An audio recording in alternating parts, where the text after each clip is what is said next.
A estética cada vez mais nos traz recursos e tecnologias para podermos atender às expectativas dos nossos clientes. E dentre esses recursos, nós vemos profissionais trabalhando com as mais diversas fontes de informação. No meu programa de hoje, eu vou entrevistar a doutora Joeli Pucci, uma excepcional profissional que trabalha utilizando tecnologias muito interessantes para você que está no mundo da estética aprender. Ela traz uma visão sistêmica, onde se preocupa com a nutrição, com a questão de nutrir as pessoas para que elas possam obter resultados estéticos melhores. Nutrição sistêmica mesmo. Na sua formação como farmacêutica, ela tem dentro do seu currículo formação em ortomolecular, homeopatia, estética e tantas outras atividades que ela pratica no dia a dia dela. E tem também, mais na parte final da entrevista, o plasma rico em plaqueta e o plasma rico em fibrinas. Uma área que ela domina extraordinariamente. Vale a pena conferir essa entrevista. Espero você. Até já.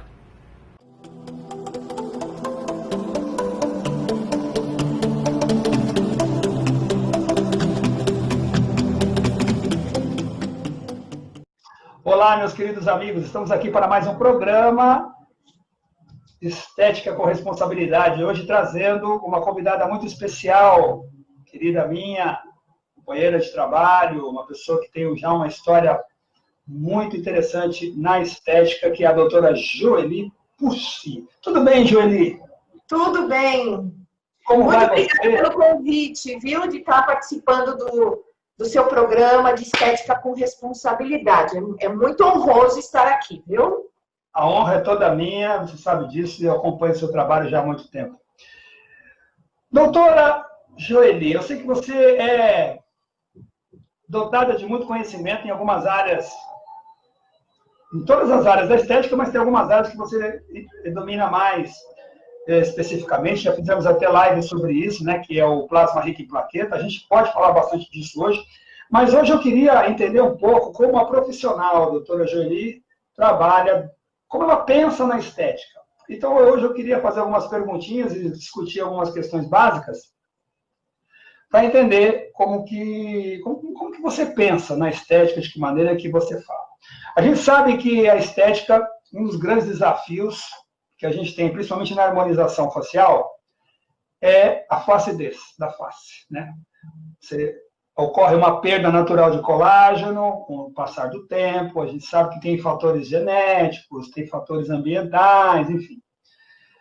Mas, diante desse quadro, de um quadro de flacidez, quando você encontra um quadro de flacidez, como que você pensa? Conta pra gente assim, você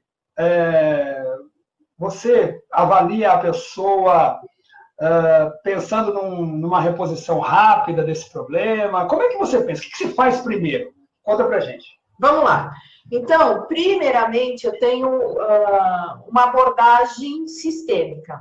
Primeira coisa, eu olho o ser humano como um todo. Então, o paciente fica na minha frente, né? Nós temos aqui esse bate-papo. Eu gosto muito de estar com ele na minha frente, tá?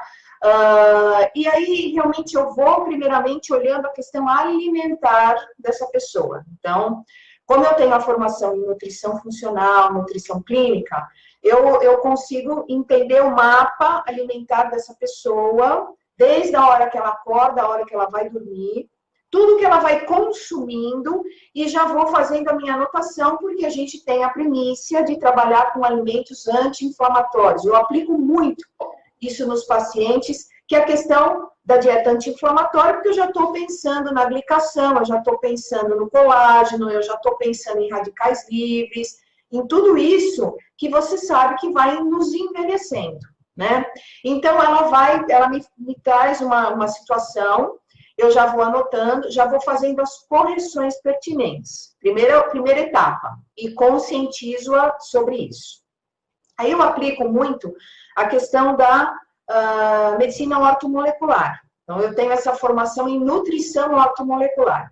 Então, eu tenho alguns avaliadores que escaneiam uma pessoa e já me dão em tempo real quanto ela tem de déficit de vitaminas, de minerais, de aminoácidos, que nós sabemos que é extremamente importante para você ter síntese de colágeno, elastina, ácido hialurônico, para você manter a luminosidade da pele. Tudo isso faz parte, né, de uma estrutura interna de derme, que é uma saúde da pele. Então, ótimo. Então, eu já tenho mais uma informação a respeito do que eu preciso suplementar com responsabilidade, com personalização. Que esse, eu acho que é a base nossa da estética, é entender a estética com responsabilidade. Né? Daí o título super de acordo com o do teu programa. É ter a responsabilidade de saber que você é um profissional da saúde, que você tem que ter um olhar sistêmico, que você tem que entender o que esse paciente vem buscar, tem que conscientizá-lo do que ele de verdade quer, né, e mostrar para ele os limites até onde a gente pode ou não chegar com responsabilidade. Né? O que eu acho muito interessante e diferente na sua abordagem em relação a boa parte dos profissionais de estética é essa sua preocupação em ir na base mesmo, né? Na alimentação. Na grande maioria dos profissionais, eles não fazem isso. Eles não têm essa às vezes até essa formação mesmo, né? Sim. E me conta, essa sua vocação ortomolecular, né? Essa sua visão sistêmica da estética, né? Que é isso que você está me falando. Como é que é feito? O paciente chega no seu consultório, ele é avaliado como? Você faz perguntas, ele passa por algum aparelho, por algum exame? Como é que você identifica essas deficiências, essas carências nutricionais? Isso. Eu tenho aqui na clínica, né, no Misput, eu tenho toda uma estrutura, eu tenho minhas enfermeiras, no qual eu tenho uma sala de exames de avaliadores e tenho equipamentos que fazem isso sim, né? Equipamentos de biofeedback, equipamentos, as balanças de bioimpedância. Então, quando ele chega na minha sala, ele já tem um relatório, eu já tenho o paciente escaneado, em termos de déficit, do que está faltando, muito do que está em excesso também, né, que aí a gente discute a questão dos metais pesados, que também metais pesados, eles também destroem colágeno, destroem elastina, formam aqueles complexos da metaloproteína, enfim. Então, eu entendo que o paciente precisa dessa abordagem, né, porque não adianta só eu tratar uma flacidez, a flacidez já é, né, na verdade, um sintoma de alguma coisa que veio se desequilibrando, que veio se descompensando bioquimicamente até chegar na flacidez visual que ela está me apresentando, né? Então, a gente sabe também como princípio, a flacidez pode ser tissular, né? Pode ser muscular. Então, eu quero entender que qualidade de músculo ela tem, que qualidade de tecido ela tem. E tudo isso, nós sabemos que tem a base bioquímica dos aminoácidos, né? Quem vai formar colágeno? Prolina, hidroxiprolina, lisina, né? Quem é que vai formar estrutura muscular? Você precisa ter vitamina D, você precisa ter magnésio, você precisa ter leucina, isoleucina. Então, eu quero entender a dinâmica desse paciente, do que falta, no que está em excesso e o que ele consome. Porque também não adianta, né? Se ele consome açúcar, né, produtos inflamatórios, refinados, ele vai ter um colágeno de péssima qualidade. Na hora que eu for gerenciar, de repente, uma radiofrequência, cadê o colágeno, né, para sofrer todo aquele processo que a gente conhece da rádio e produzir, né, uma firmeza, um alinhamento dessas fibras? Ele não tem. Entendi. Né? Então, o insucesso é muito grande. Entendi. A insatisfação é muito grande. Dentre os elementos que você tem identificado nas suas consultas, os metais pesados e todos os nutrientes não, todas as substâncias que são danosas, principalmente na dinâmica, na bioquímica do colágeno e tudo mais, qual que você considera a mais danosa? Sei que todas são, mas qual que você considera a pior de todas? O açúcar ainda ou só tem outras que combinadas são piores? Não tenha dúvida, né? o açúcar branco, o açúcar refinado, os produtos que têm açúcar embutido, né? Isso é uma das maiores causas, né? Porque a gente se remota, como você colocou, a bioquímica da glicose, aí eu observo que ele tem um excesso de insulina, né? Nós precisamos ter a insulina no nível certinho para que haja a regeneração da pele. Então, veja lá, né? Uma coisa vai linkando na outra. Ele vai ter um colágeno de péssima qualidade, ele vai ter, sim, rugas e linhas de expressão, né? Então, essa é uma das partes. E aí eu olho muito, como você colocou, a questão dos metais pesados, né? Nós, dentro da medicina ortomolecular, validamos muito essa questão. Porque o metal pesado, como o próprio nome diz, pesado no corpo, instável, e precisa se ligar a qualquer célula de forma não seletiva. E ele gosta muito, né, das células dérmicas, ele gosta muito de fibroblasto, ele gosta muito de células nervosas, ele gosta muito de células dos adipócitos. Então, eu preciso entender que metal pesado que tem lá no corpo da pessoa e ter as técnicas, né, de quelação. Aí você tem quelação com suplementação e quelação com aparelhos mesmo. E aí você faz uma rácio desse material e conscientiza o paciente de que realmente, olha, essa é a fonte, né, de contato. Então, você, por favor, não entre em contato com a fonte e também vamos eliminar do corpo. Um dos metais pesados que eu mais encontro, doutor, é a questão do chumbo, sabe? E as mulheres me trazem um nível muito alto de chumbo. Pela questão das tintas de cabelo, né? Pela questão da amônia, da água oxigenada, realmente dos pigmentos pesados que estão lá, maquiagens, perfumes, esmaltes. E o chumbo atrapalha muito os processos estéticos e os processos sanguíneos, né? Então, eu já estou pensando, se esse paciente precisar fazer uma terapia de PRP, né, do plasma rico em plaqueta, que qualidade sanguínea que ele vai ter? Se eu sei que diretamente o chumbo influencia o processo sanguíneo, né? Olha, todo mundo que eu vou pensando para que o meu paciente, propriamente dito, depois chegue no procedimento, né, deite lá na minha maca e a gente, enfim, trabalha o procedimento dele. É uma construção mesmo de um raciocínio para uma saúde integral. Eu imagino que um paciente, por exemplo, uma pessoa com contaminação por metais pesados e que consome alimentos que são geradores de radicais livres, a gente tem um corpo já predisposto a uma inflamação crônica subclínica, né? Sim. E os procedimentos estéticos também geram inflamação, alguns mais agudas, como é o caso de microagulhamento, de peeling, e outras de inflamação crônica subclínica, que é o caso dos bioestimuladores, por exemplo, né? Então, como você vê isso? Quer dizer, de repente, uma pessoa que já está inflamada sistemicamente vai receber mais uma inflamação estética.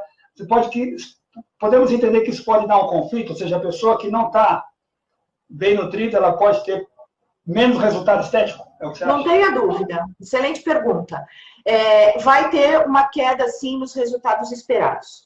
Por isso que no primeiro momento, eu conscientizo o meu paciente que ele precisa ter uma dieta anti-inflamatória. Porque eu já tenho em mente que eu vou produzir uma inflamação modulada, acompanhada por qualquer procedimento estético que eu estiver fazendo, né? Seja até uma coisa mais simples, mas o fato de você perfurar a pele, você já criou um processo inflamatório ali, né? Controlado, claro, mas você está mobilizando células, está liberando citocinas inflamatórias, está fazendo todo aquele nosso mecanismo de reparação tecidual. Então, se o meu paciente já tem um organismo inflamado, olha só, né?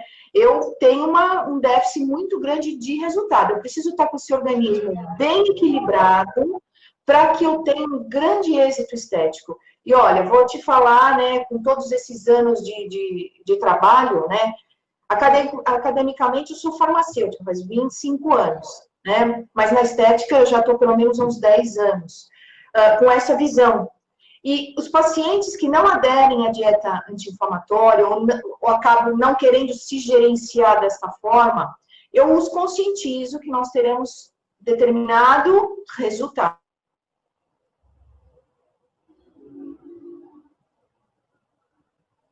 O paciente, não.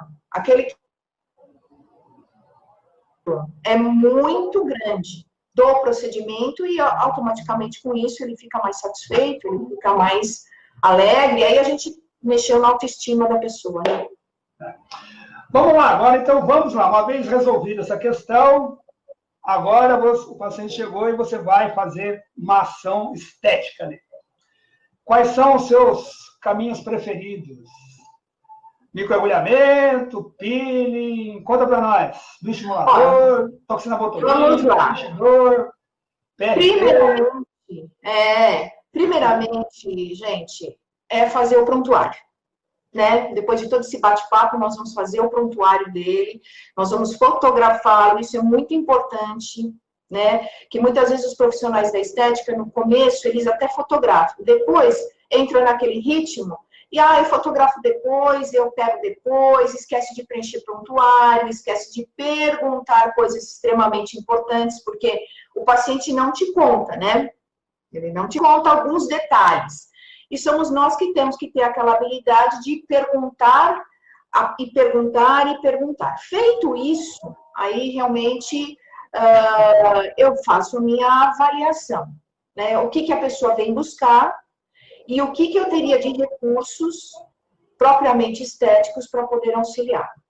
E aqui eu trabalho com uma infinidade, né? Desde a carboxiterapia, quando ele quer gerenciar olheira, flacidez, a radiofrequência, né? A radiofrequência específica dessa região orbital, eu tenho a ozonioterapia, tenho a questão do microagulhamento, que eu gosto muito dessa técnica, tem muitos resultados excelentes de rejuvenescimento.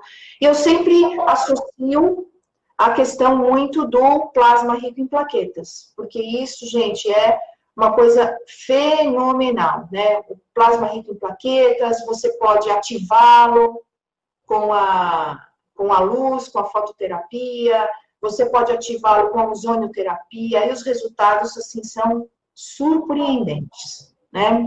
Você combina o uso de PRP com essas técnicas com o objetivo de estimular. Estimular em que sentido? Estimular fator de crescimento, essas coisas? Sim. Né? O PRP, que são o plasma rico em plaquetas, onde você faz aquela venopunção, você remove uma quantidade X de sangue, claro, dentro de uma técnica adequada, nos tubos corretos, e aí eu tenho ali todas as plaquetas com seus fatores de crescimento. E eu utilizo, sim, a combinação com a fototerapia, tem muitos estudos mostrando que há uma ativação desses fatores, e esses fatores são novamente, né, agora de forma intradérmica, aplicados no rosto do paciente. E lá, como ele começou a liberação dos fatores de crescimento, ele também me libera, né, o fator de crescimento de fibroblastos, o FGF, que nada mais é do que eu vou estimular novas células de fibroblastos, né? Então, eu estimulo o colágeno do fibroblasto que já está lá, porque eu estou colocando outros fatores de crescimento, mas eu também estimulo as células a se diferenciarem em fibroblastos, né? E eu já sei que esse meu paciente está tomando colágenos de boa qualidade, colágenos específicos de pele. Entendi. Então, o resultado, ele é fantástico, né? Porque o raciocínio eu quero entender bioquimicamente todo o processo e já ir entrando, né, com suplementos, com procedimentos em cada etapa dessa formação do colágeno, do fibroblasto. E é fantástico mesmo. Você associa o PRP com outras mesclas, por exemplo, ácido hialurônico, skin booster e essas coisas? Você faz essa associação junto ou separada? Como é que você faz?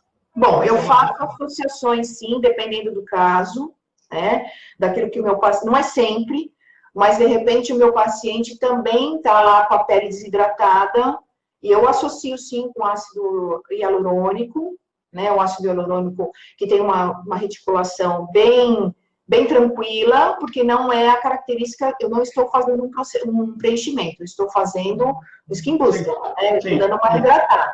E quando o meu paciente precisa de um preenchimento, eu gosto muito de usar também as frações do PRP. Né? Primeiramente, a fração líquida, então eu estimulo toda a região, depois o plasma gel, que também é o PRP, que a gente faz uma série de manipulações, faz um aquecimento, denatura a proteína e faz sim a aplicação, aí a mesma técnica do preenchimento, todo mundo conhece, né? E aí eu faço sim, quando necessário, o preenchimento nasogeniano, malar, depende. Então tudo vai depender de como o paciente está em termos orgânicos, o que ele busca, o limite daquela situação, mas os resultados são surpreendentes. Qual é a tua experiência com o plasma gel? Como é que está sendo? Olha, para aplicar, para produzir, resultado, duração, conta um pouquinho para a gente. Olha, gente, isso eu tenho uma verdadeira paixão por isso, né? Que começou há muitos anos atrás, quando eu fui convidada, né, por um convidado a fazer um dia de apresentação do PRP. Até então eu não conhecia quais as potencialidades que ele tem, todo o alcance que ele é capaz de produzir. E aí eu fui nesse convite aí, e quando eu cheguei lá, realmente eu me interessei muito, muito, muito, mas era uma outra situação que eu olhei e falei, nossa, eu gostei pra caramba disso daqui, eu quero estudar isso daqui. E aí começou minha saga em estudar o PRP cada vez mais, porque eu fiquei extasiada de ver que ele era muito utilizado na ortopedia, na recuperação dos atletas. Eu falava, meu Deus, mas como é que pode, né? Porque aí, lógico, se você está aplicando ali células que vão estimular outras células a produzirem novamente, a se recuperar como um tendão, como um ligamento, nossa, isso é maravilhoso. E aí comecei a estudar e vi que isso podia ser muito bem aplicado na estética. E aí minha saga começou, né, e desde de tempos atrás que eu venho estudando sobre isso, me especializei, gosto muito, tenho muitos resultados, tanto com o plasma líquido, né, o plasma, o PRP, quanto o IPRF. Eu tenho um caso aqui que nós estamos tratando com feridas. Então, eu considero estético também, porque o estético não é só o embelezamento, né? Vou ficar mais bonito. É uma senhora que tem uma úlcera varicosa muito adiantada e que realmente me trouxe aqui, me apareceu com uma ferida de 7 centímetros de diâmetro, né? E aí nós começamos a saga com todos os processos normais de gerenciamento da ferida, mas também associando, né, o plasma rico em fibrina, que é o IPRF. E os resultados estão surpreendentes. Hoje a ferida dela tem um diâmetro de 4 centímetros. E nós estamos em evolução crescente. Então, assim, eu tenho que dizer que é a coisa mais perfeita, assim, que eu já estudei, não traz os efeitos colaterais, não traz aqueles processos, muitas vezes, das intercorrências. É claro que quando eu estou fazendo o preenchimento, eu tenho que saber todas as técnicas, eu tenho que ter modulado esse meu paciente, vai dar um processo inflamatório, mas não, muitas vezes, semelhante ou correndo os mesmos riscos, porque eu estou trabalhando com o sangue do meu próprio paciente. Mas eu tenho que estar consciente e trabalhar esteticamente responsável. Não posso pensar, é sangue do paciente, não tem problema. Tem problema, né? Porque a gente corre um risco, é um material biológico, é um material altamente contaminado, que eu tenho que ter todo o processo de biossegurança, a minha equipe, a minha sala de preparo, né? Eu preciso checar se esse paciente não tem alguma doença autoimune, se ele não HIV, se ele não tem uma sífilis, se ele não tem uma hepatite. Então, assim, ele dá menor tipo de intercorrência quando eu comparo, muitas vezes, a outros procedimentos, né? Mas ele pode me trazer outras intercorrências perigosa se esse paciente, por exemplo, é um paciente que tem AIDS e não me contou, né? Ou que tem a AIDS, me contou e eu vou fazer mesmo assim o procedimento nele, né? Então, é a estética com responsabilidade, não tem a Sim. Para usar esse tipo de tecnologia, a pessoa precisa ter formação, precisa ter condições e capacitação. Doutora Joeli, poderia ficar horas aqui falando com você, mas o nosso programa está chegando no fim.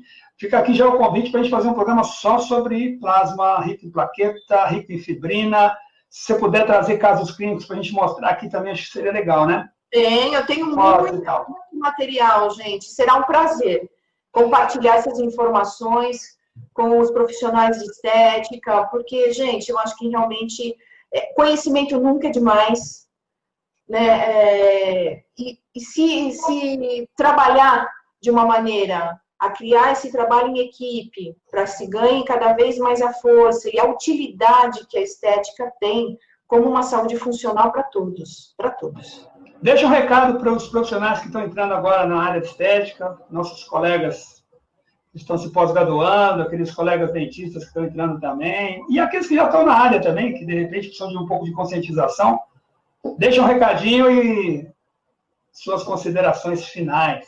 Olha, o que eu poderia dizer para vocês que estão iniciando, né? Inicie com responsabilidade, com consciência, porque a medicina estética, a estética funcional, né? Ela não é só o embelezamento, né? Porque, infelizmente, em alguns momentos a gente percebe que a estética acaba sendo banalizada, né?